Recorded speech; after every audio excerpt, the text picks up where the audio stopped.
Students back in class at Morgan State University after last week's shooting. We need to do all we can do to stop it. Everyone, including the mayor. What a local group is demanding from the mayor to get violence in Baltimore under control. Then, city council members talk tough on crime, but not appearing to fix the issue. Citizens want action. They don't want talk. Why one expert says they're wasting your tax dollars. A city schools officer paid for overtime he may not have worked during the pandemic. Fox 45 News Project Baltimore investigates where that money came from and questions if he was paid with COVID relief funding. Jewish communities in Baltimore feel the impact of the Israel attacks. I was sick to my stomach. A local man shares why he still plans to move there despite all-out war.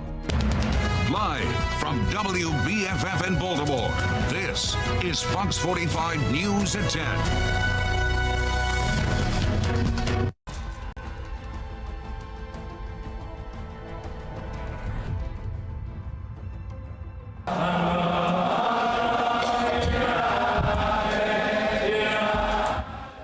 Jewish communities throughout the Baltimore area are coming together to support one another as they mourn the recent attacks on Israel. You can see this synagogue in Baltimore City was packed for a prayer vigil. Good evening, I'm Kai Jackson. And I'm Mary Bubala. Israel is now ordering a total siege of Gaza after the terrorist group Hamas launched the deadliest single-day attack on the Jewish people since the Holocaust. More than 1,100 people have been killed over the past 3 days, including 11 Americans. Now, Hamas claims to still be holding more than 100 hostages, including high-ranking army officers. Israel responded by launching airstrikes against dozens of Hamas targets. And across the world, supporters of both Israel and Palestine are calling for an end to the violence. Tonight, the White House is lit up in Israel's colors of white and blue. And tomorrow, President Biden will address the war. We're also hearing from members of the Maryland Jewish community, including one who's still set to move to Israel. I am not going to let terrorists dictate where I live, how I live, the freedoms I have. And the minute that either Americans or Israelis or anyone that appreciates a free society starts caving to terrorists, then they win. Well, more from tonight's vigil, as well from people on the front lines in Tel Aviv, coming up at 10:30. And breaking news, President Biden has been interviewed as part of an independent investigation into his handling of classified documents. That, according to the White House. Several classified documents from his time as vice president were found in Biden's private home and office earlier this year. Officials say special counsel Robert Hur, who used to be the U.S. attorney for Maryland, interviewed the president yesterday and today. Before he was appointed special counsel again, Hur did serve as Maryland's U.S. attorney and led the investigation into former Mayor Catherine Pugh. Morgan State University students are back in class today, less than a week after a mass shooting left 5 people injured, including 4 students. And police are still searching for suspects as school leaders talk about enhancing campus security. Some students are uneasy about returning to class. It's definitely quieter. I have a pretty big class that I just came from, but there was only like 6 of us in there. The students in my class, we actually have a group chat. We were requesting if we could do virtual because a lot of people don't feel safe on campus. Well, the Morgan State mass shooting is raising new questions about how the mayor and city council address crime in Baltimore. Jeff Abel has the council's concerns, but we begin with Keith Daniels and one group's frustration over the mayor's handling of recent violence. Keith? Well, Mary and Kai, it will be 1 week tomorrow since that mass shooting happened here on campus. You may be able to see the flashing lights of the campus police officer behind me. Now, so far, no arrests have been made, and police not saying if they're any closer to tracking down those responsible. And tonight, a slow return for some students and frustration for others. It's back to school at Morgan State University, the first day of classes since the traumatic shooting event on campus last Tuesday that left 5 people shot, 4 of them students. Samantha Morrell, I'm feeling better. An 18-year-old freshman injured during the incident, among those students who are back. It feels good to be back. I miss my campus so much. Samantha was hurt while at the front door of the Murphy Fine Arts Center that night. A stray bullet from across the street at the scene shattered her window pane. Her leg hit with shard glass. The young student still hesitant to go near the building. I feel like maybe there's like a subconscious like fear there, but I don't know when I'll be ready to go back to that building. As students return to campus, Randallstown NAACP President Ryan Coleman, Baltimore City is in serious trouble. Still frustrated with Mayor Brandon Scott's response to the shooting at Morgan. This is not just a Baltimore thing. The mayor pointing out that gun violence is a national problem, but Coleman believes the only thing putting Baltimore in the national spotlight is the crime happening right here.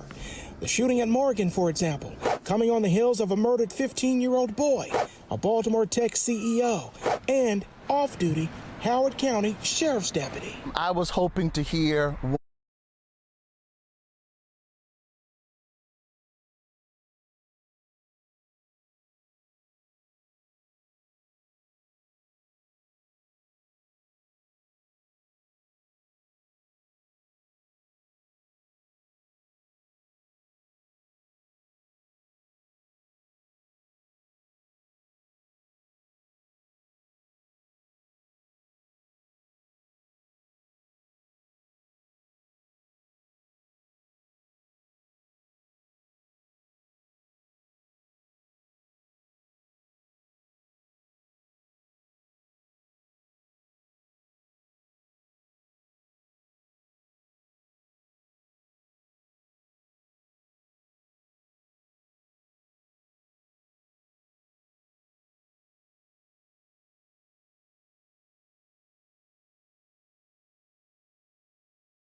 to do with crime. And now a taxpayer expert is questioning the council's priorities. Fox 45's Jeff Abel joins us with those concerns and that part of the story. Jeff? Well, when it comes to fighting crime, it appears city council members have been long on information and short on legislation. And tonight we're learning just how little action the city council has taken. 9 months after the start of the year, and city leaders are still vowing to stop the violence. This is our first meeting of the year. At a hearing in January, council members met with police and identified what was proving to be another violent year. It's our time now to take back our communities. Unfortunately, high levels of violence are affecting our young people. 3 months later, as juvenile crime raced out of control, the council called another hearing with police. My hearing is just have a robust conversation about what all law enforcement to do to address crime. We cannot let this happen again. 3 months later, after the city's largest mass shooting left 2 dead and 28 injured, council members called yet another hearing. We demand to know the minute-by-minute details. The reality is the residents of Brooklyn Park deserve better than that. Citizens want action. They don't want talk. Taxpayer advocate David Williams says action from the city council is long overdue. In fact, our analysis of the 299 action items which have come before the city council this year, just 2 of them have been crime-related and adopted by the council. It appears that they don't have the ideas because we don't see legislation really moving through the process. We don't see serious debate on pieces of legislation, on ideas. We are honoring a matriarch of Hanlon Park. City leaders have claimed progress with other issues. Our goal here today is to discuss how the city can support returning citizens. But Williams insists it's time the city takes serious action toward curbing crime. Taxpayers, he says, have no more time to wait. Every member of the city council has a responsibility to the citizens to look deep into these problems and not just talk about them, but actually figure out why things are broken inside of the city and come up with solutions to fix those problems. Well, among the actions the city has taken this year is establishing a registry for arson defendants and requesting final action for local control of the city police department. We're live tonight. Jeff Abel, Fox 45 News. We have seen the city council act quickly on legislation in the past. After Baltimore voters overwhelmingly passed term limits for elected leaders last November, the city introduced a bill to decrease pension requirements within a week of Election Day. The council fast-tracked that bill. It was introduced and passed within just 3 weeks. Mayor Brandon Scott ultimately vetoed it. All right, check it out on the HD radar. Showers are gradually moving across the eastern shore and away here in Baltimore, even some clearing skies. So Great news as we're heading through the overnight on into tomorrow morning's rush. There's the last of the rain, again pushing eastbound and eventually out into the Atlantic. So for us, skies clear, rain chances drop, and it gets chilly once again overnight. Temperature around 46 when you wake up in the morning. But a nicer, warmer day on the way for tomorrow. I'm going to let you know how you're going to have to dress coming up in my Weather Authority forecast. Jonathan, thank you. Coming up on Fox 45 News at 10 o'clock tonight, our coverage of the war between Israel and Hamas continues at 10:30. How Jewish communities in Baltimore are coping after the attacks on Israel and how some plan to help. A proposed plan in Annapolis would automatically charge children as juveniles no matter what crime they commit. Why some say that would make a struggling juvenile justice system worse. And serious questions tonight about how Baltimore City schools spent your tax dollars during the pandemic. Project Baltimore investigates after finding a school's police officer was paid more than $100,000.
Tonight, serious questions over how Baltimore City spent your tax dollars during the COVID pandemic. For months, Project Baltimore's Chris Papps has been investigating where the money went. Much of the money came from the federal government.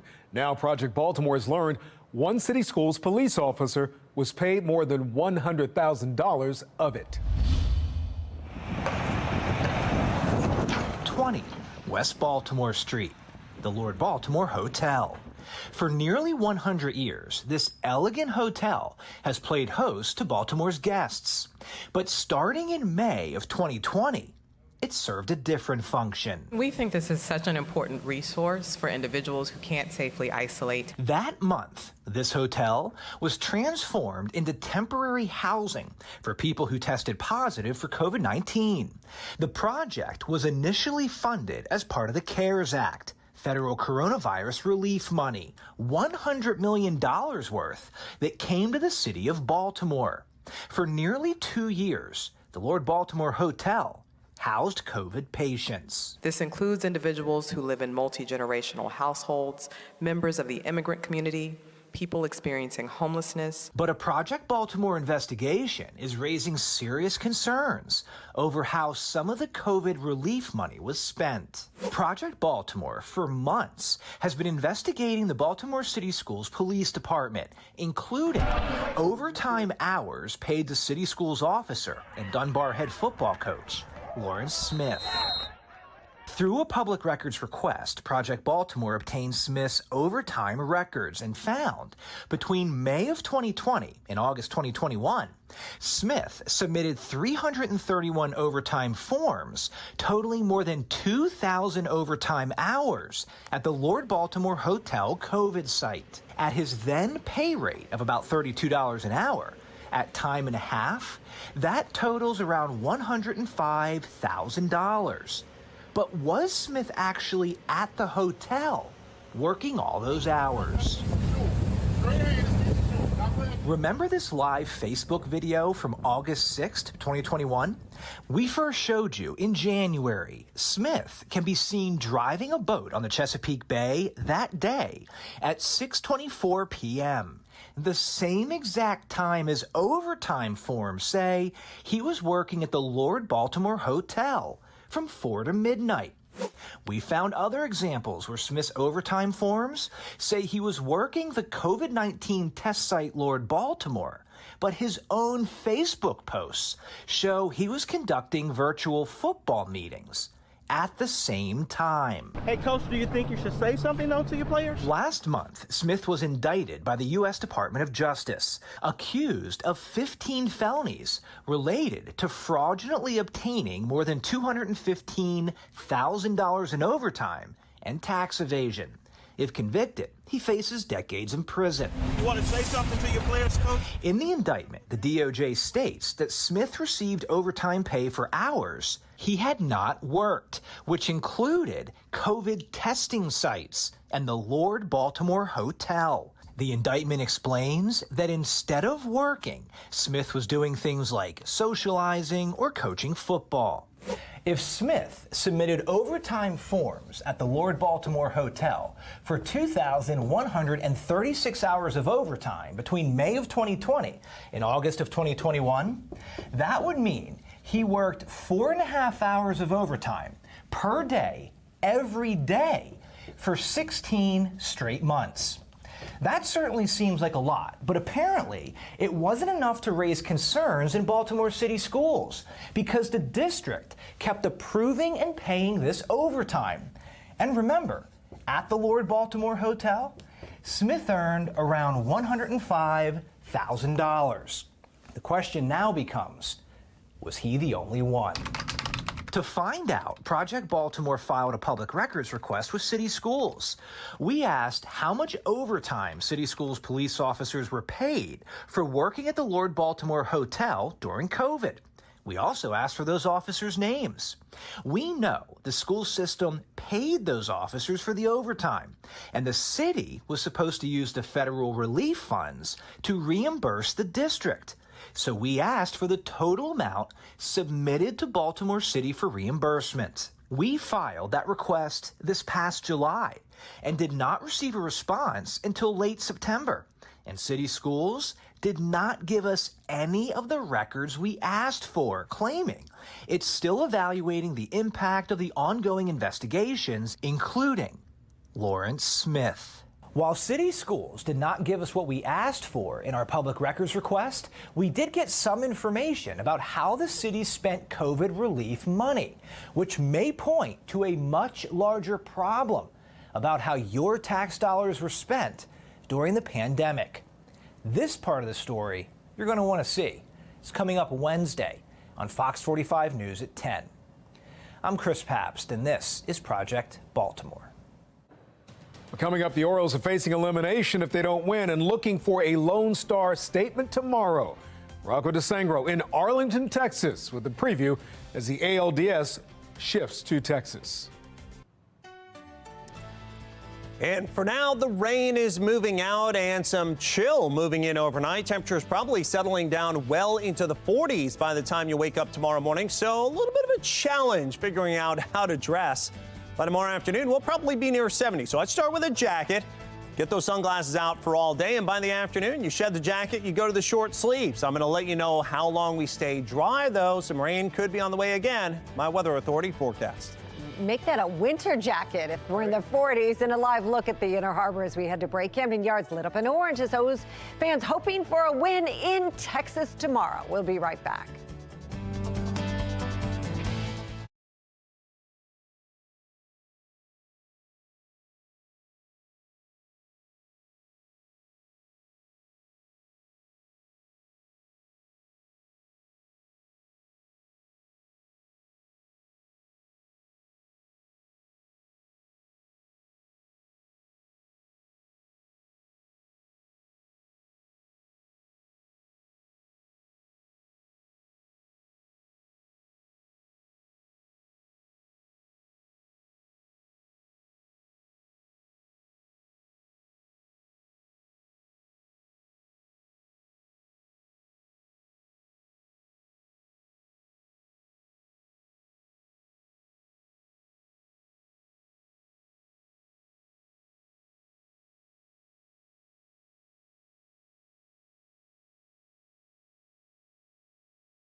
The road through postseason baseball on Fox 45 is sponsored by Johns Hopkins Children's Center. Well, the Orioles' backs are against the wall, facing elimination tomorrow night in ALDS Game 3. The series shifts to Texas, and we have all the action starting tomorrow at 8 p.m. right here on Fox 45. Well, the Orioles are looking to become the first team to erase a 2-0 division series deficit in 6 years. That's right. Rocco DeSangro is in Arlington, Texas tonight with a preview of tomorrow's action. You don't have to tell the O's the obvious, what's on the line in Game 3 of the ALDS, because this group is well aware. They know their backs are against the wall, and they know they need 3 straight wins to keep their season alive. But despite the odds not being in their favor, this remains a confident and determined bunch of players. The only way to go about it is to, flip the page and turn the page, find a way, to come out tomorrow and win a baseball game. We know our backs against the wall. We know where we're at in the season, and personally, I'm not ready to be done playing with these guys. I think we got a lot left to give, and hopefully we can win the next 3, but it starts with 1 at a time. Dean Kramer will get the start for the O's in Game 3, and he has plenty of experience in big moments this season, having started both the postseason clincher and the game the O's beat Boston to win the AL East. It's kind of in the mix all along. We're just kind of waiting to see where we were a little bit, but Dean's throwing the ball extremely well. Had a nice season for us, and we're looking forward to watching him start tomorrow. I'm honored. It's been quite a fun season, so just adding to that is best. Kramer will be opposed by Rangers righty Nate Eovaldi in that all-important Game 3, and you can catch all the action right here on Fox 45. For now in Arlington, Rocco DeSangro for Sports Unlimited. All right, we like the T-shirt all the players and coaches were wearing. And we want to see how you're getting ready for tomorrow's big game. Share your favorite photos and videos to foxbaltimore.com/chime-in or on the WBFF app. You can also scan that QR code right there on your screen. And you can catch up on all things O's with the Rip and Rock podcast. Rocco and Ryan Ripken break it all down with new episodes every Monday.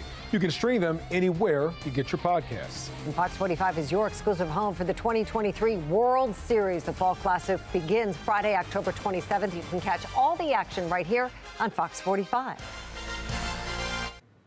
Well, still ahead, a proposed bill in Annapolis could prevent juveniles from being charged as adults. Why some argue that will put a strain on a system already struggling to help young people get back on track. And the war in the Middle East hits close to home for one Marylander. Why he isn't letting the conflict ruin his lifelong vision of a new start in Israel.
We're following three big stories at 10:30. War in Israel now into day 3 of fighting. Why a member of the Maryland Jewish community says he's still planning to move to Israel despite the conflict. The Baltimore County Council considering expanding to account for a rise in population. Why one council member isn't on board with the idea just yet. Transparency concerns inside the state's juvenile justice system.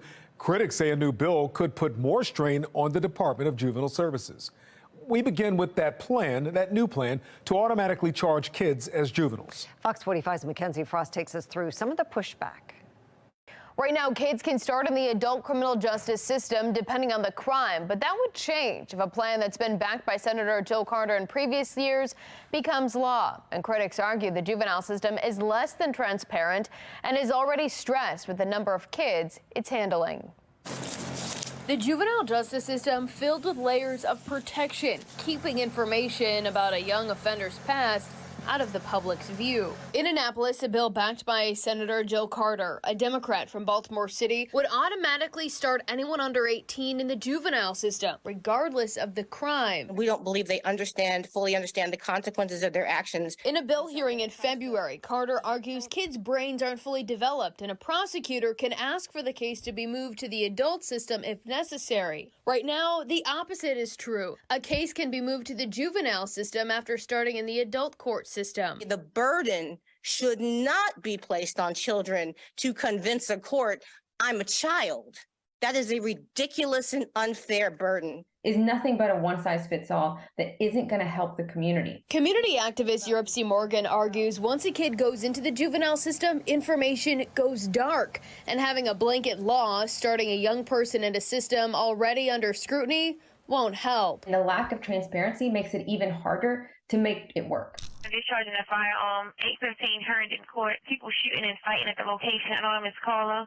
There's been examples of someone with a juvenile record only coming to light after facing charges again as an adult. Tristan Jackson, arrested in connection for the Brooklyn Homes mass shooting. Fox 45 News uncovering court documents showing Jackson was arrested in February of this year when he was 17 for bringing a loaded handgun to Mervo High School. That information previously shielded from the public because of his age. People are very frustrated with the idea that government doesn't seem to understand what people are dealing with. And on the ground, prosecutors argue they should have the discretion. Let's start in the right locality. Calvert County State's Attorney Robert Harvey Jr. argues if the crime is serious enough, the suspect should start in adult court. How do you tell a victim's family that you can't charge someone as an adult because of their age when they've committed such a horrible act? Year after year, Carter has unsuccessfully tried to get the plan through the General Assembly.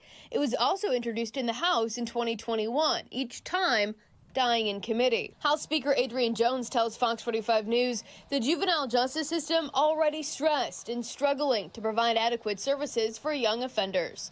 Adding, quote, Maryland's juvenile system is not set up to rehabilitate those who have committed crimes like rape, murder, or armed carjacking. New polling from Gonzalez Research showing almost 60% of Marylanders support tougher on crime plans for young people. And among Democratic voters, 62% of Black Democrats support holding young people accountable for their crimes. If Carter introduces the plan again to automatically charge anyone under 18 in the juvenile system, it's unclear if there will be support in January when lawmakers return to Annapolis.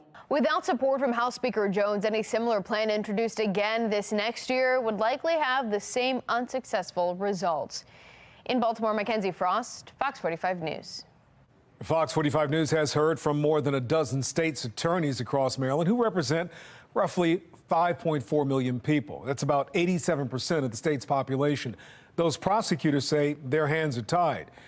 Two laws are at issue here. The Juvenile Justice Reform Act limits children 13 and under from facing most charges, and the Child Interrogation Act prevents police from questioning juvenile suspects without an attorney and parent permission. They know that, nothing's really going to happen to them if they keep their crime in a certain limit of types of crime. They come in, we can't detain them, they're back in the community the next day. We all have the same sad song, no matter where we are in the state. Well, prosecutors aren't the only ones saying their jobs are impacted. We're also hearing from police who say the recent juvenile justice laws are changing the way they carry out investigations.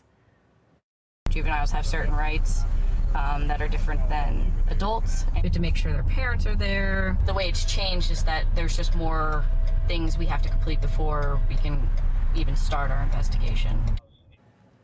Well, House Speaker Adrian Jones and Senate President Bill Ferguson are two of the most powerful lawmakers in Annapolis. If you'd like to contact them about public safety legislation, their phone numbers and email addresses are on your screen. You can call Jones at 410-841-3800 or get in touch with Senate President Ferguson at 410-841-3600. Baltimore County is considering adding more elected leaders to the county council, which only has 7 members for more than 800,000 residents. Baltimore County is Maryland's 3rd largest county, behind only Montgomery and Prince George's counties. Both of those councils have 11 members. County Executive Johnny Olszewski took to Twitter saying the council hasn't been expanded since 1956, and it is time for a more equitable government. But not all council members agree. What will it cost? What will be the benefits? What will be the detractions? What will be the downside? And I would urge the citizens who have an interest to make sure the county council knows your point of view. Well, Councilman Julian Jones says he likes the council at its current size, but he would be open to expanding to 9 council members. We are almost 3 days into the fighting between Israel and Hamas, so far claiming more than 1,100 lives, including at least 11 Americans. The most devastating incidents, a music festival attack killing 260 people in Israel and an apartment building bombing killing at least 200 along the Gaza Strip. Israelis say they are used to being targeted, but these attacks are unlike any they have ever seen. There's not a single person on the streets. There's no cars. People are scared to go outside. Life has completely stopped. This comes as a top Pentagon official is urging Congress to pass more funding for Israel, but there's no House Speaker at the moment, so Congress can't approve the funding. There are talks that any aid to Israel will be tied to aid to Ukraine. One possible complication, a group of hard-right Republicans refusing to approve any Ukraine aid. Well, tonight, one Jewish community in Northeast Baltimore gathered at their synagogue for a prayer vigil for the people of Israel. The community says unity is important during uncertain times, not just for Jewish communities, but for everyone. This is sort of a watershed moment in our history, how important it is that we just act as good people, act with grace, kindness, compassion, and ask God for that compassion reciprocally, as I said, to Jews and to all of mankind. Everyone was just brought together, like some people I knew, some people I didn't know, some people who you could tell were more religious, some people who are less religious. Just everybody came together and everybody sang and prayed, and everyone really cares for Israel. The Jewish people are really a community. It's not, you don't have people living in Israel and people living in America and people living in any other place in the world. We are one. Well, tonight, Governor Wes Moore shared this photo on Twitter. The government house lit up in blue with a message, "We stand in solidarity as we pray for peace and healing." One member of the Jewish community in Baltimore says he's so passionate about Israel, he plans on moving there even after these recent developments. Fox 45's Rebecca Pryor has his story. The impacts of unprecedented attacks on war-torn Israel. Widespread as the world watches in horror. It's been very traumatic, not just for people that are living in Israel, but for us in the Jewish community with family and friends there. For Eric Rubin, a member of the Baltimore Zionist district. I was sick to my stomach. I was physically ill, a lot of tears. A strong connection to his faith has led him to take several trips to Israel. It is our ancestral homeland. Some even taken with professional and college athletes in partnership with the National Athletes for Israel nonprofit. We take them to see the reality on the ground. Unfortunately, people see too much of Israel, of what's going on in the news today. But Israel is one of the most beautiful, diverse countries in the world. And while religion is what drew him in, he says it's that beauty and culture that swayed him to stay. It's always been a desire for me to go live there. In just 3 weeks, Reuben and his wife will be relocating to Tel Aviv, a move Reuben still plans to make, despite the tragedies and impacts the overwhelming violence is having on his loved ones. One of my friends, Ayal Dror, after 24 years, had finally retired from the IDF. He had to leave his wife and 3 kids to go be stationed at the border with Lebanon, which is now seeing rocket attacks. Rocket attacks that are also raining down on the location of his new home right now. I am not going to let terrorists dictate where I live, how I live, the freedoms I have. And the minute that either Americans or Israelis or anyone that appreciates a free society starts caving to terrorists, then they win. From Mayor Scott to Governor Wes Moore, Maryland leaders taking to social media offering condolences and condemning the violence. And over the weekend, the Associated Jewish Federation of Baltimore spearheading an emergency fund to help with humanitarian needs, including food, medicine, and shelter. Associated President Mark Terrell writing in part, "I apologize for breaking the sanctity of Shabbat and the Jewish holidays, but the horrific news of the attack on Israel and its people warrants that I do so. Our collective response at this critical time will save lives." And according to Rubin, my friends in Israel, they see your social media messages. In addition to donations, he's asking those wanting to show support, keep posting prayers for peace. When they know that they have the love and support from family and friends all around the world, and perhaps more importantly, when they have the love and support of strangers, it means a great deal. Rebecca Pryor, Fox 45 News. Anyone who wants to donate to that emergency fund can find a link in our web article on this story on foxbaltimore.com. Chaos in Israel and Gaza, while confusion and falsehoods spread online.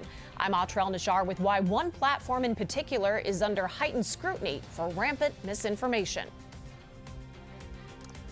And the bus stop forecast, well, it looks like it starts with some jackets, 46 degrees, but you may want to write your kids' names in the back of their jacket on the tag there because I don't want them to lose it in the afternoon. They're not going to need it as we rise to around 70 degrees, maybe short sleeves weather, a pickup. I'm going to let you know how long this changeable weather lasts and when more rain could be on the way. My Weather Authority forecast.